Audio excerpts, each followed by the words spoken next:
Aloha, everybody. Michaela Kennedy here with StartingMyOwnBusiness.org. Jennifer, how are you today? Here with my wonderful partner. I am good, Michaela. Thank you. Yes, Jennifer with the Academy of Holistic Healing.com. And it is, again, we were talking about the interesting challenges of the week, and so many of them play so nicely with the creativity piece. It just, I have to smile and laugh and go, oh, thank you. Well, when we are focused on what is working and what's going right, we get more of that. Yes. When we focus on what's going wrong and what isn't working, we get more of that too. Yes. That's the way the creative force works. Yep. Yes. Yep. And that was a great start. I haven't had an opportunity to share this with you. And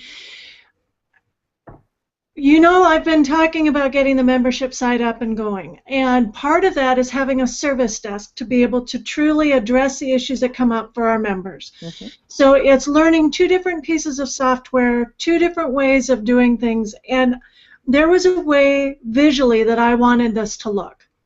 And I was getting very frustrated because I could not figure, we've been doing this for months, okay? And I could not figure out how to make this happen. And it was exactly as you said. I kept focusing on this is wrong, and this is wrong, and this is wrong, and this is wrong. And finally this week I said, to hell with it, pardon me, but it was like, I'm done. This is going to work. The flow is fine. It does not look how I want it to. And it works. I'm just going to let it go. And as soon as I took that pressure off of myself, the idea, the way to make it happen, the information to implement it came to me. And now I was able to go onto the site just this morning and figure out, okay, oh, so that's how you do it, and you can do it this way, and now it is the way that I have wanted it to be, that I have not been able to figure it out for the last 8 months because I was focused on what wasn't working, instead of realizing, look at all the things that we've accomplished in such a short period of time. Isn't this amazing? Yeah, so absolutely. Boy, you know, that's what happens. We get in our own way.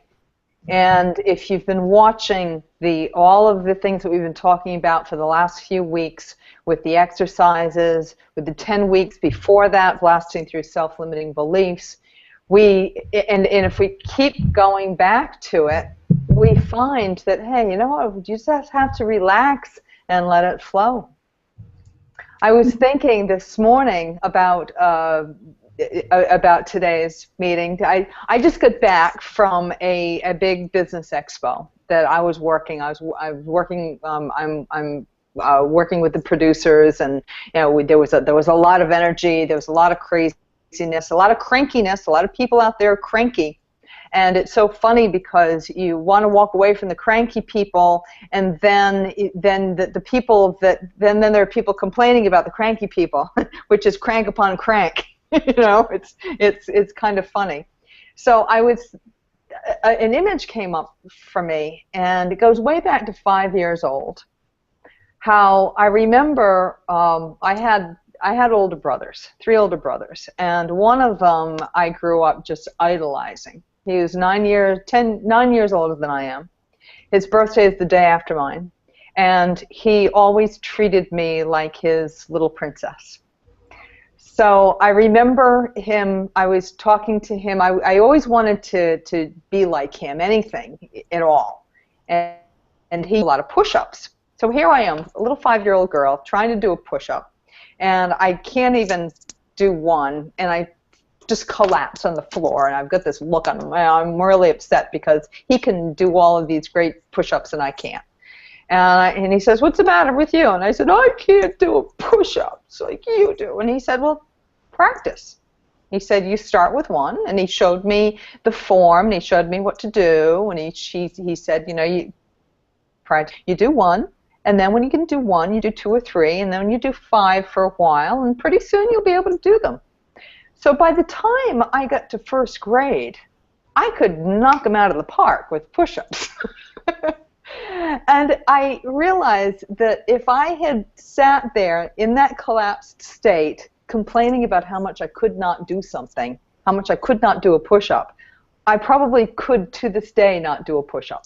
Because I've had plenty of people, when they're complaining that they're out of shape, I'll just say, well, why don't you just drop to the floor and do a few push-ups? Just when you have some time, if you don't have time to exercise, just do a few push-ups or something. Oh, I can't do push-ups. I was like, you're 32 years old and you can't do push-ups. So it just little things. It's changing those little habits, and that's what all of the exercises have been about with our creativity, is changing all those little habits. I'm kind of going off babbling, and I know that you have something also to share, because I can feel it, Jennifer. But I want to. I've got to share this before I forget it. Remember the very end of last week's Creativity number 7, and I showed everybody the pyramid, with the eye. And for those of you who are not familiar with American money, this is a dollar bill, and on the back of the dollar bill we have a pyramid with an eye on it. And what I did was I asked people to use it, turn it over, and use the eye right there. The eye is now at the bottom of the pyramid. And I, all week long, have been using this as a meditation, and bam, all I have to do is think about it, within a split second, I am inside of this huge eye, with this huge funnel going up to the universe with incredible creative energy that's coming down and flowing and concentrating it right where I am, sitting within that eye. Nice. And it even got larger. It got larger to the point where the entire globe, our entire planet, was inside this eye. And it expanded my creative energy, the force, and the stuff has just been flowing. And when you can relax yourself and really make it that point to just relax and feel yourself within, and understand, as you said a little while ago, relax and say you can do it, relax and say you're creative. Mm-hmm. All of a sudden the universe says, oh, okay, yes, okay, you're ready to get your energy flow going, and it starts happening. Mm-hmm. And the other thing that I love is with the imagery of the inverted pyramid, it all focuses on a point. What is it that you are focusing on? All of that creative energy focuses on whatever it is that you are pointed towards. So whether that's what's going right or what's going wrong, that's where the energy is going, creating more of it. Absolutely. And people have been throwing money at me too. Not throwing it at me, but people have been saying to me, I got to pay you. I got to pay, and this is before I've even done anything for them. They're like, I have to hire you, I have to pay you. And right. I've had at least 3 or 4 people say that to me this week. It's awesome. So you know what, maybe there's something there. If you're having any kind of money troubles as well, keep in mind that find out, where did you find this pyramid in this eye? It was on money. Very cool. Not that I want to make money a part of it, but it's all part of the creative process. It's all part of what we're accomplishing. When we become creativity itself, we realize that this entire universe has been created and we are a part of it. It's not some old man outside ourselves sitting there creating something. That's not who the creator is. Mm-hmm. If that image helps you to see it, then it's okay. Imagery is fine as long as you are realizing that we all are part of the creative universe. Yeah, and I'd like to touch on that for just a second, because I know that there are a lot of people who are in the helping field, whether it be a coach, a mentor, a do-it-for-you kind of person, anyone who helps another. There is a lot of stigma around receiving money for what you do, as if money is a bad thing, and it's not. It's an exchange of energy, it's an exchange of services.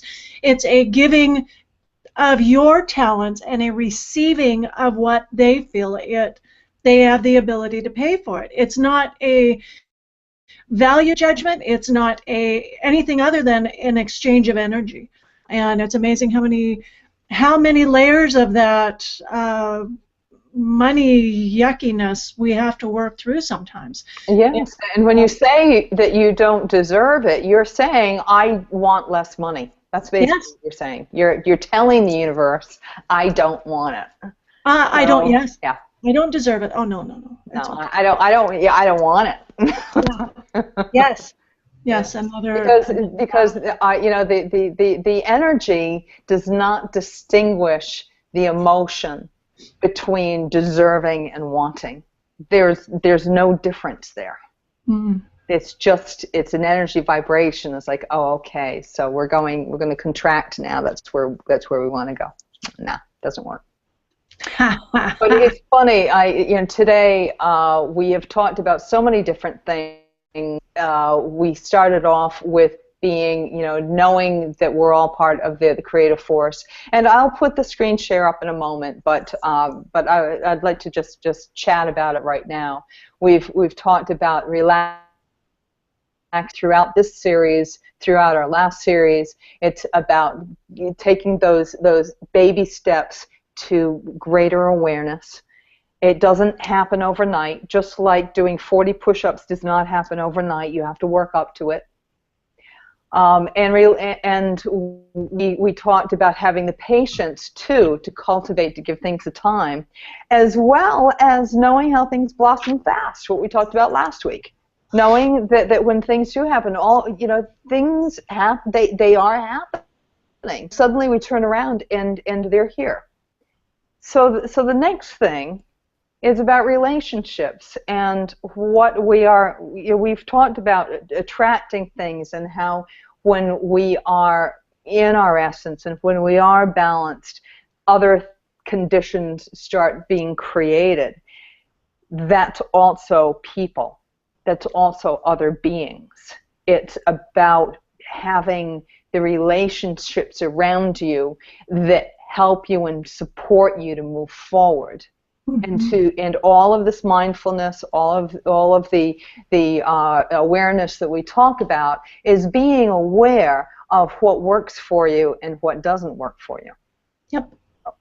What works for us, what doesn't work for us. Mm-hmm. It's very easy. There are a lot of people that network. Today, I just got back from an event. There were over 100 exhibitors there. I was the one signing them in. There were attendees. I don't know how many hundreds of attendees came through, but I was bam, bam, bam, bam, bam, very fast going through and talking to people as they came through. And there were all sorts of people. And the more aware you are, the quicker you can realize who's being really successful and who are the people who are stuck. And if you get yourself stuck with the people who are stuck and you find yourself complaining about the people who are stuck, well, maybe they're just creating a mirror for you. When we see people that are stuck, that are complaining, this isn't right, or the whatever, and I paid already, and they really didn't pay, or it goes on and on and on. When we can just let it all go and just recognize it, and say, okay, I want the chocolate ice cream. I don't want that vanilla brick. Whatever it is. It's just another flavor of ice cream. It's just a different color. Mm-hmm. I mean, look at this color that I have on, all right? Cobalt blue. It's amazing. I had people, particularly men, strangely enough, because usually it's the women who say something, and it's the men. I had a man look at this, and he welled up with emotion. And he started telling me about the first date that he had with his wife when they first met, and how she had told him the story of the exact same color blue dress that she had just bought for him for their first date. Wow. And it brought this image. And another, it was like, wow, that's a stunning blue. And then some other guy came in and he had an angry look on his face and everything else, and he made some comment about how I had the wrong color blue on. Oh, that's funny. I said, well, it's not actually blue. It's cobalt. Yeah. And what was his response? Oh, he didn't even look at me. He turned away.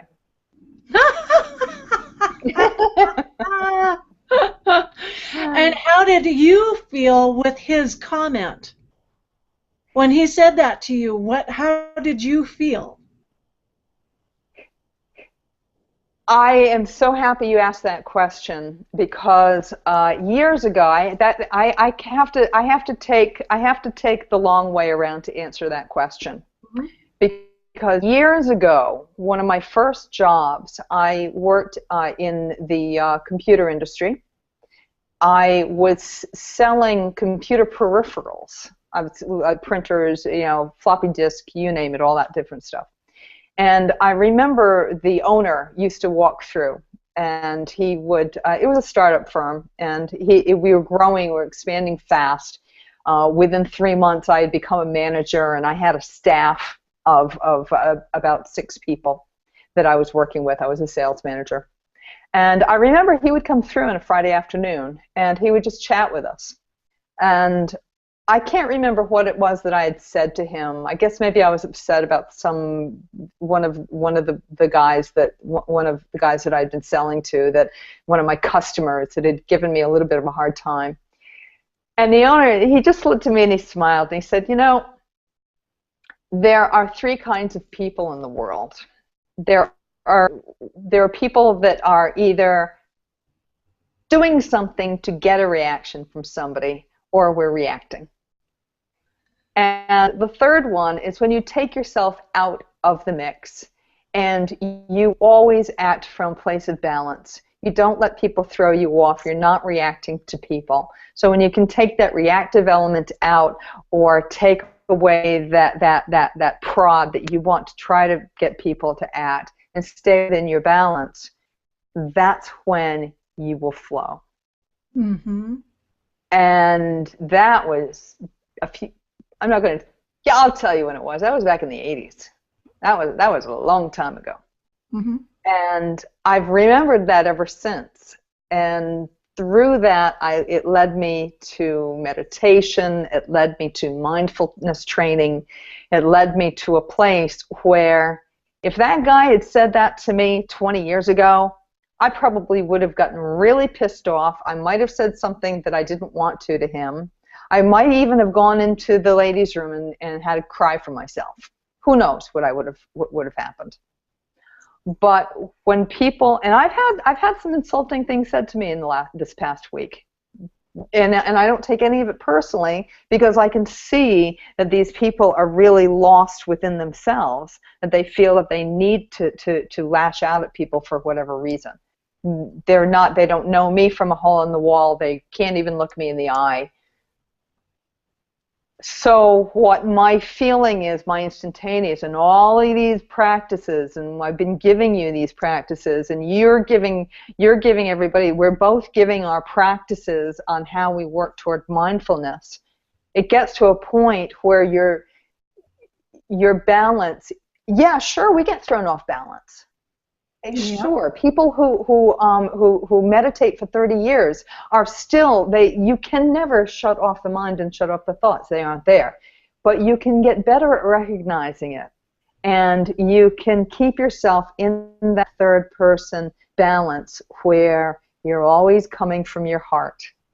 Mm-hmm. And before I go into any kind of a networking situation, any place where I have to work with, I don't want to use the word have to, but where I'm working, where we're developing relationships and building relationships with people, I say a mantra or a prayer.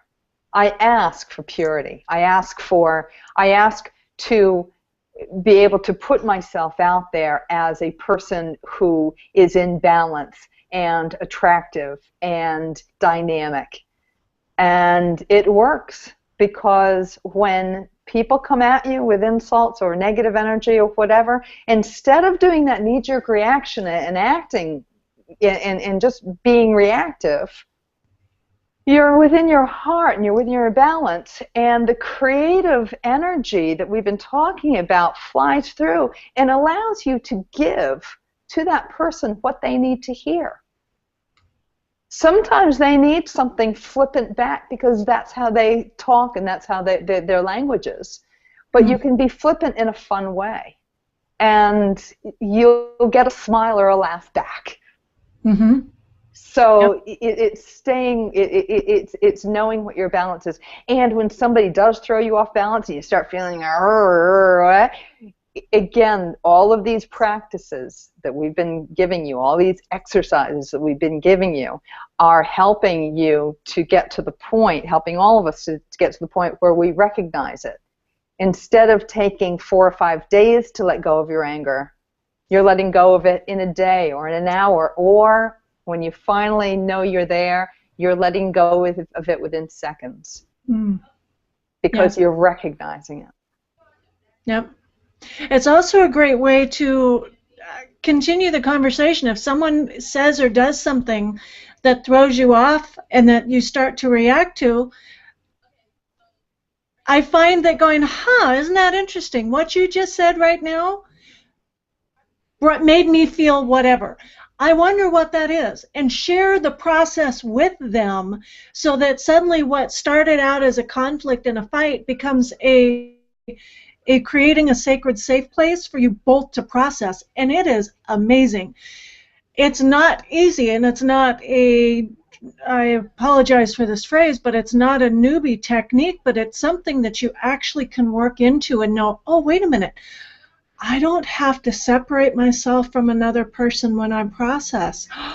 I can actually be transparent and say, you know what, I'm not perfect, and what you said really hurt my feelings. I'm not quite sure why it hurt my feelings, but it really did. Can we talk about this some more? This is what I heard you say. Is that really what you meant?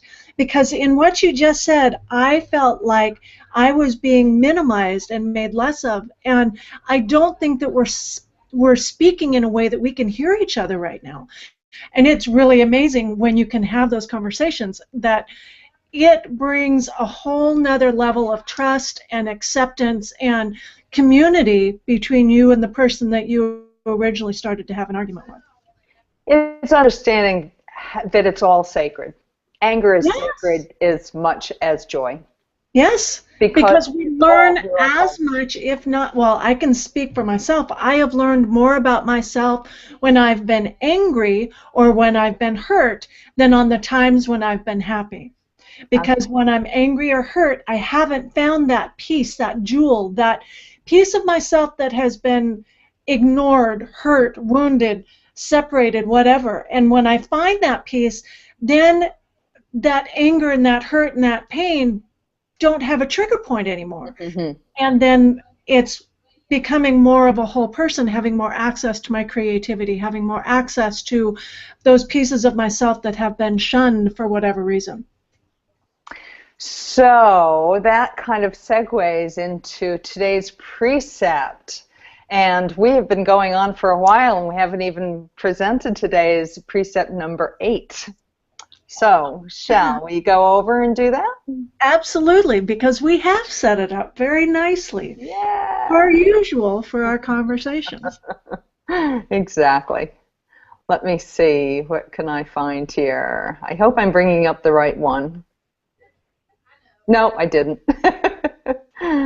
Can you see the screen? It is black. The screen is black? Now I've got your beautiful face. That's strange. You're looking at me? Yes. Oh, okay. Well, I wonder what happened there. Oh, yeah, I'm still there, aren't I? Okay, let me try that again. Okay. Screen share. Uh-huh. All right. Oh, how strange. It's not working. Okay. I go to screen share. I click on screen share. And then I click on that, and then I hit share. Aha!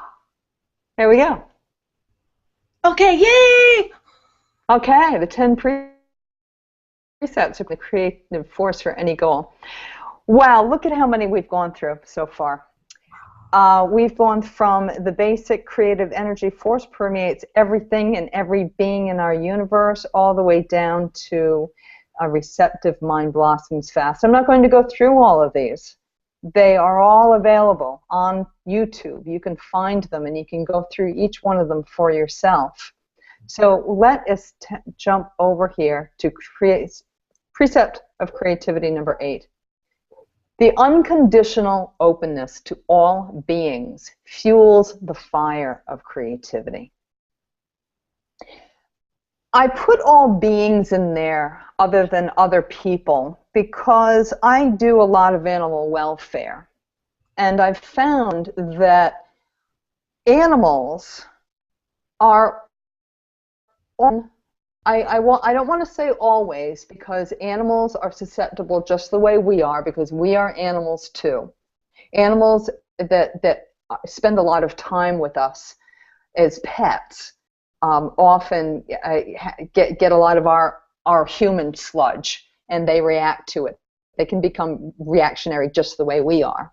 But more often than not, animals are within their balance and stay true to their nature.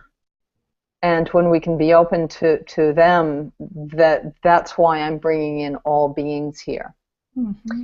The unconditional openness to all beings. And today I've had a few perfect examples of it where some people came in and they were angry for whatever reason.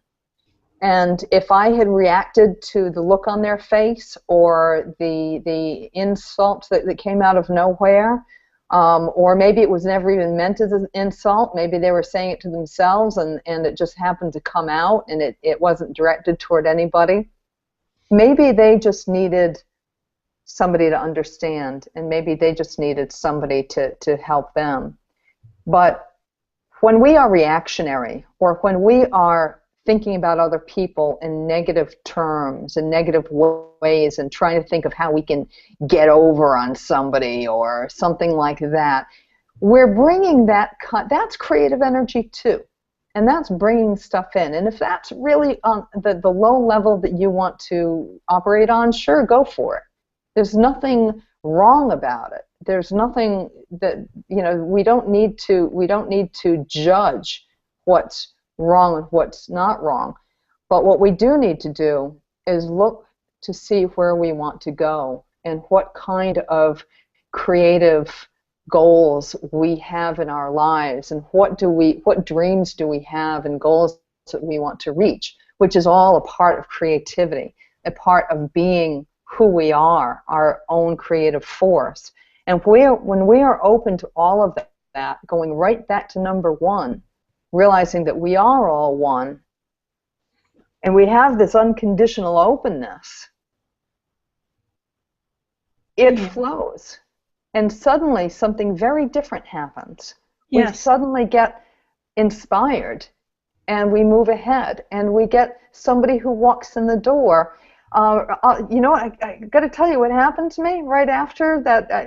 I'm talking about these negative people, but you know what? I'm not talking about the positive people.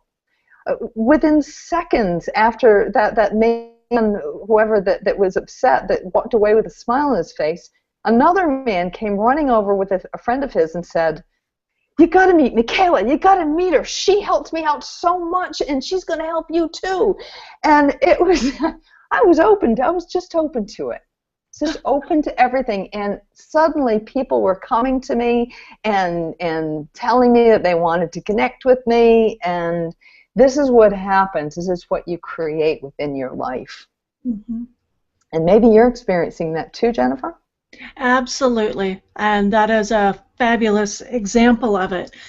And going back to just being open and honest with how you're feeling, with how you're in the moment, responding, not reacting, being taken out of the pool of knee-jerk reactionaryism, and do you like my new word? I love it.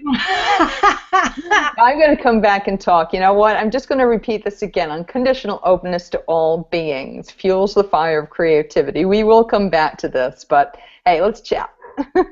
Let's chat together here.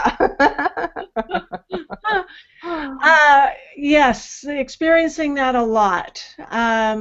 Getting out of Oh, yeah, I'm sorry to interrupt, but after all this talk about beings, there's an animal outside that wants. Go ahead.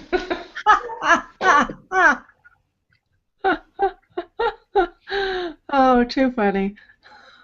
I love how, oh, who was that? An English setter. This is my friend Stella. Come on, Stella. Come on. Come on. Oh, she wants your bug. Can you see her? You see her down there? There she. Oh. My baby. Oh, I know. Okay. All right. Enough of that. Go away. Yeah. I hate wet kisses. No, I don't. I love them.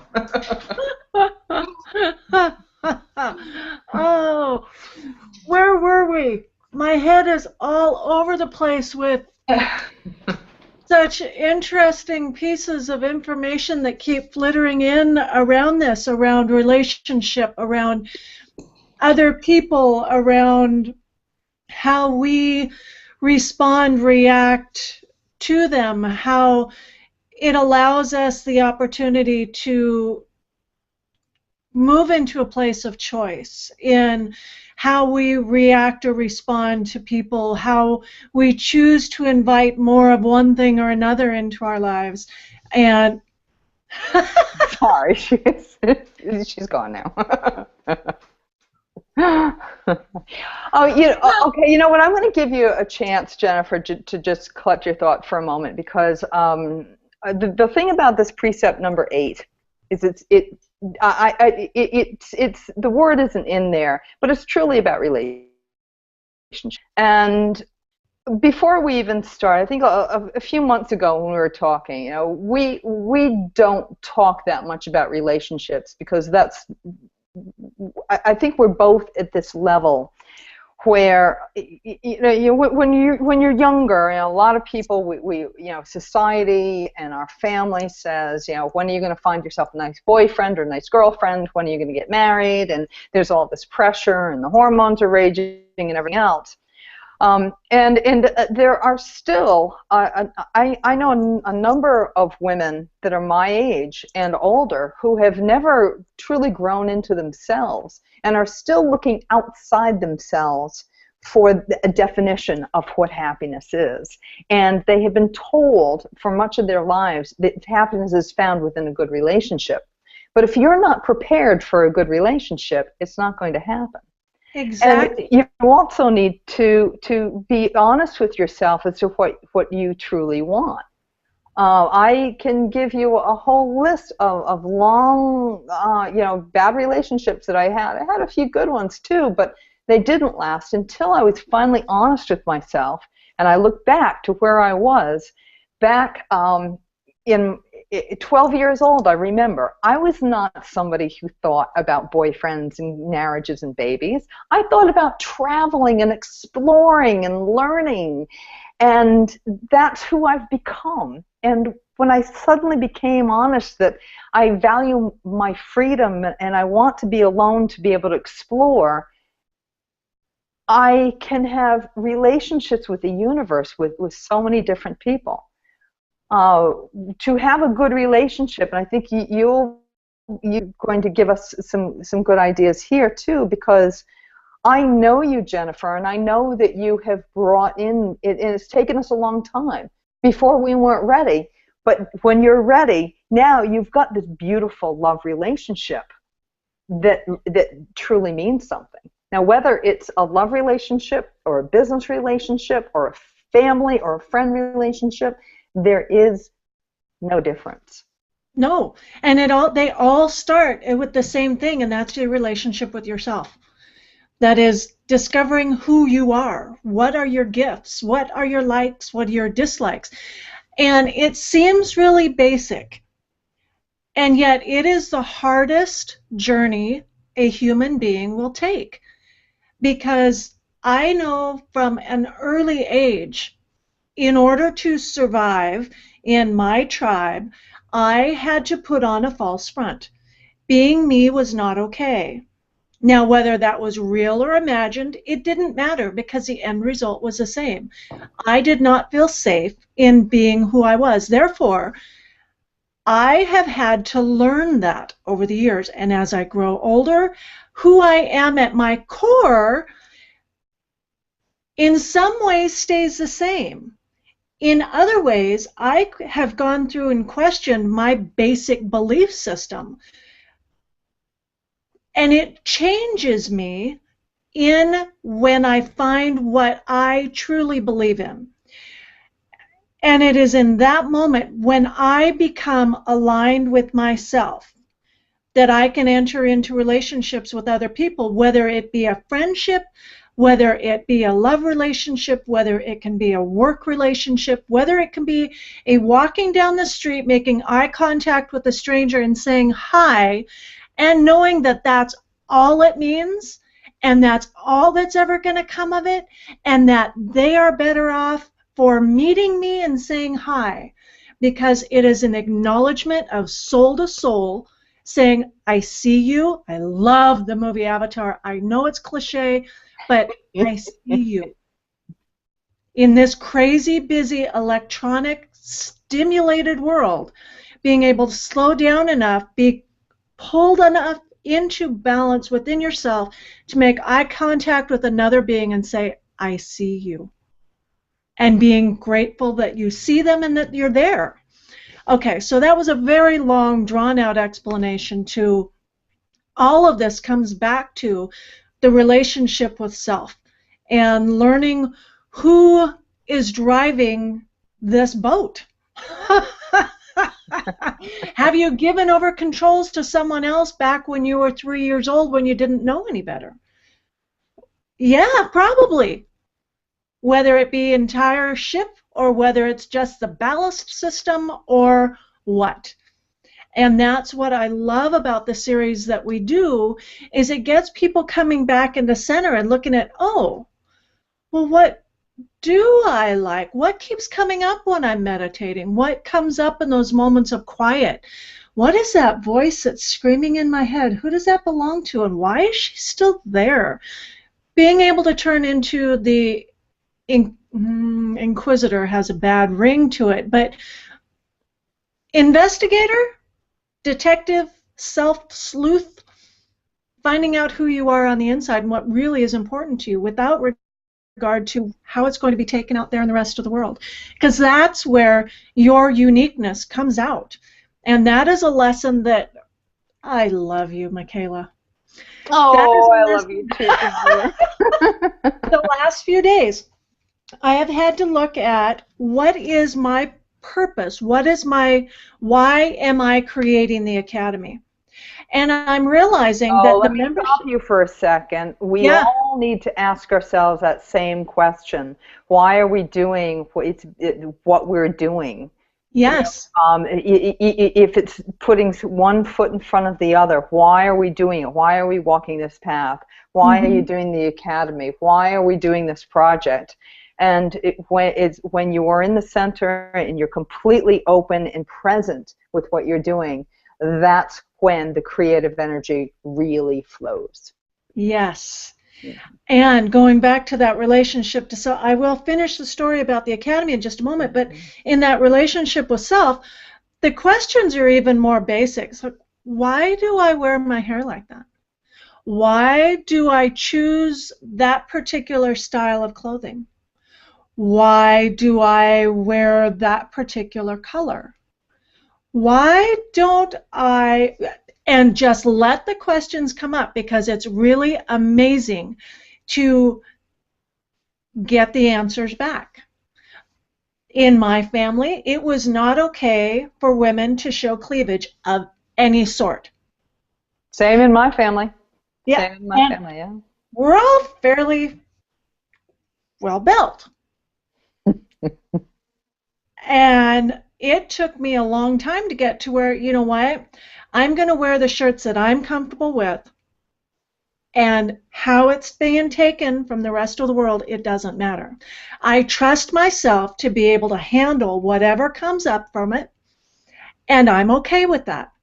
And I know it sounds so silly, but they all go back to the being able to trust yourself, being grounded, knowing who you are, knowing what lives in the shadows, not being able to be taken off guard, or if you are shaken, know how to get yourself back onto center and saying, you know, this is me.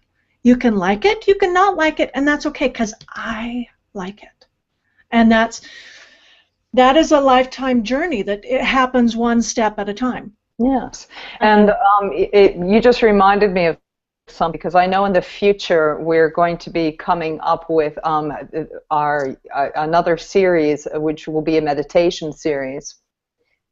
But it goes back to the Buddhists have defined 51 different mental formations, which are basically emotions. And to imagine that we have that many different emotions, and instead of being driven by our emotions and allowing those emotions to control us, to be open. Again, it's that unconditional openness, recognizing how we react, recognizing if we're fear or anger or doing something because somebody else says so, not because we think so. Mm-hmm. Just saying, it's okay, I recognize you fear, I recognize you anger, and it's okay, I'll take care of you. And then moving on, keeping that unconditional openness to all beings and to all relationships, to any relationship, whatever your relationship is. If your relationship is your relationship with other people, your relationship to food, your relationship to alcohol or drugs, or your relationship to your schedule, even. Yes. It's having that openness and that understanding and the mindfulness that, because with that kind of unconditional openness, you're open to the opportunity creativity brings to you. Yes, and the willingness to look at things, regardless of the judgment, setting the judgment aside and turning into that child of going, huh, isn't that interesting? Why am I feeling that way right now? Huh, okay, I see you, thank you, I acknowledge you, and I need to do this thing, and I want to do this thing. And yes, it is that, huh? Yeah. I'm just getting excited, that's all. I'm getting excited because I need to do a screen share again. Okay, make it happen. So I'm going to go back to the screen share. And we are talking about the unconditional openness to all beings. I should have put in there to all things, to all relationships, to all, to all. Just being open, unconditional openness. Here are our practice exercises. Some of them you've seen before because they were there from last week. And if you go back, I would like to have all of them here, but I didn't want it to be too cluttered. So I brought the ones that are forward, and if you want to know what the others are, go back and watch some of our previous ones, or review them if will be. We talked about recognizing the present moment, being here, finding your balance, and allowing that creative force to flow through you. If you don't feel it, don't say, I'm not creative. Switch that over to a positive and open yourself and say, I am open to creative force. I am, let the light within me shine. Let the creative force within me blossom. And with that, you're practicing having an open heart and an attitude toward all experiences and beings. Many people say, oh, I don't want to go to that party. So-and-so is going to be there. Oh, I don't want to go to that networking. There are always a bunch of wankers there. I don't want to go to that. Well, you know what? Those are closed. That's creating closed negative energy. If you have an opportunity, I'm not saying take every opportunity. You need to feel yourself and feel what feels right. But also recognize where you're cutting off your own opportunities. If an opportunity comes to meet others, take it. Go for it. Stay present no matter what. It's a lot easier said than done. Keep in mind that these are baby steps. These are little habits that we practice. I used to write in pen on my hand, stay present. So when I found myself, I'm telling you, I used to be a young bitch. I was awful. But you know what? I learned it. I learned it because I know that New Englanders and New Yorkers, we're a tough crowd here in the Northeast, and we know it.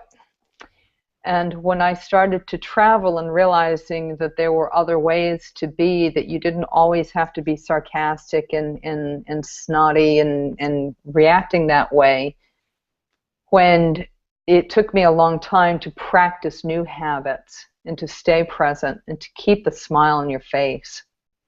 Have you ever noticed that some people, the corners of their mouths go down? Mm-hmm. I found out when I was in my 20s, I didn't even realize that my mouth did that. And I didn't realize why I turned people off so much. But when my face is completely relaxed, this is an inherent cultural thing that comes from my heritage. The mouth, and it runs through my family, our mouths turn down. And they just do that naturally when we're relaxed. And I had a boyfriend, the first boyfriend who really taught me truly about coming from the heart and being present. He said, you know, what are you frowning for? What have you got that look on your mouth is pouting? I said, no, it isn't. I'm just relaxed. He said, well, it really turns other people off. So why don't you practice smiling? If you practice smiling without actually smiling, practice an inner smile, it will bring those corners up just a little bit, and your face will look a lot softer. Well, after that, I ran to the mirror, and I used to practice to see what my face looked like. And the more I practiced, the more I became present with my face. I realized that people weren't looking at me. People weren't frowning at me as much as they used to. It's funny, the tiny habits, they are the building blocks. Yes, they are. They are. So we've talked in the past about setting a schedule for your creative time, having your meditation, practicing whatever it is that you want to practice, even if it is doing better at your push-ups. I don't care what it is. Up until this point, we've talked about setting that schedule for you to put time aside for yourself. But today's Precept of Creativity number 8 is talking about relationships and having an unconditional openness to relationships. If you are looking for a love relationship, look at your relationship with yourself first. Yes. See if you are happy with who you are and where you're going, and you're allowing your creativity to flow. Guaranteed, someone's going to show up to hold your hand, and you can walk together. If you are angry and pushing, and you are also desiring a relationship, Jennifer, what kind of relationship is that going to bring? One that continues the fight. Exactly. One that continues to fight. I love it. Because fighting is also a very creative thing. It is. It all is. And when it's understood and joined into voluntarily, consciously, it's fabulous. When it happens as your default, because that's all you know, because you're angry and frustrated and that's how people react and respond to you, it's not so much fun. And nothing creative or positive comes from it. It's very destructive because it starts tearing apart yourself. And yes, I know that one from personal experience. If anybody is watching our series and saying, but I can't do that, but I can't do that, recognize the yabbits. and find some words that jumped out at you. And if you say, well, I can't be open, well, how do you practice that? Take the word openness, put it on your hand, tape it to your hand, stick it places. I love to use Post-its. I'll put Post-its on my mirror with just a word on it: openness, balance. Words that will remind me what I want to convey, what I want to bring forth, and what I want. If it's money you need, if it's money you want, put it up there. Put it up there. Take your piece and just put it right up there. You'd be amazed, because the universe, we are the universe. We are part of the universe. And there is something out there that is within us. So without, so within. Yep. Have we done? Are we done? I have so much information, Michaela, that is bursting at the seams, and I'm consciously holding myself back, because this is a pretty upper level class, meaning it's a very basic, what we're talking about is very basic, giving people starting points, and yet all of this, every single thing you and I have talked about from the first time we started sharing to now, they all go back to the relationship with self, with getting our own energy system straightened out, with understanding how our energy systems within our own body work, learning to listen and pay attention to the signs of what's out, what's in balance, what's out of balance, and being able to ask the right questions and getting things aligned. And I know that that's way deeper than where our current listeners are, so Well, yeah, we save that for the membership. We save that for the inner circle. Yes. So if these are things that are really resonating and people do want to take it to the next level, well, that's where we go with the Academy of Holistic Healing, as well as starting my own business. There are many people out there who wish it, but they're afraid of it. And it is a very scary place to walk on the edge. But you know what? I love walking. I love to climb buildings. I love to walk on the edge of cliffs. And if you can find the thrill rather than the fear, right, then you starting your own business, the rewards of taking a chance and opening yourself up to opportunities, the rewards are amazing. Yes. I knew we would bring this back around. That is the goal of the Academy and of the membership group. And even, I'm going to make an assumption here, but that is part of the goal of yours as well. Absolutely. It's creating a sacred space for people to really be honest, really be able to ask their questions, be able to share the information that I'm not going to share some of this stuff with the general public, because the mindset isn't there to be able to hear what I'm saying, and they will view it as an instant fight. And that is the point of the membership site, is to create a safe, sacred place for people to ask their questions, to start doing their own work, to know that they're supported whatever they happen to find and wherever it is that they want to go. Same thing with, I'm assuming, with your startingyourownbusiness.org. Startingmyownbusiness.org, yes. I apologize. Thank you for correcting me. No, startingmyownbusiness.org. There be in the membership area. There are 1,000 different ways, or probably more than 1,000 different ways of starting your own business. And it's a matter of really opening. A lot of people say, "Gee, I'd love to do it, but I don't even know where to start." Well, that's what it's all about: is going back to the basics and realizing that.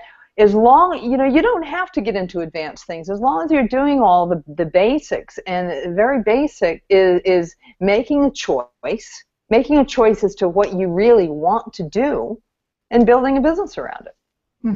And if you don't have the ideas, that's where the ideas are. The membership. That's what and they're things that people have to make a decision first to say, okay, yes, I do want to put myself out there. I do want to try it instead of relying on that paycheck. And because you know what people don't stop to realize, and we hear a lot of people complaining about not having jobs and the jobs aren't there and I can't get hired and everything else. You stop and think, well, what the flip side of that is an entrepreneur somewhere along the line, there's a business owner who has done it. And they have created this amazing business to be able to hire people. So if you can't find what it is you want to do that somebody else has already done there and they're going to pay you to do it for yourself. Yep. That's a very creative thing. It's when you're letting that creative force flow. Everything flows and everything supports it. Yep. Very true. Well, that's complete. That's complete now. Yes. Now we're done. Great. Namaste, Jennifer. I love you so much. Thank you so much. Love you, viewers. Aloha. Thank you so much for joining us today. And again, if you have any questions, comments, feedback for us, please leave them in the comments. We so appreciate you. And thank you, Michaela. As always, it has been a true pleasure. So thank you. Namaste. Bye-bye.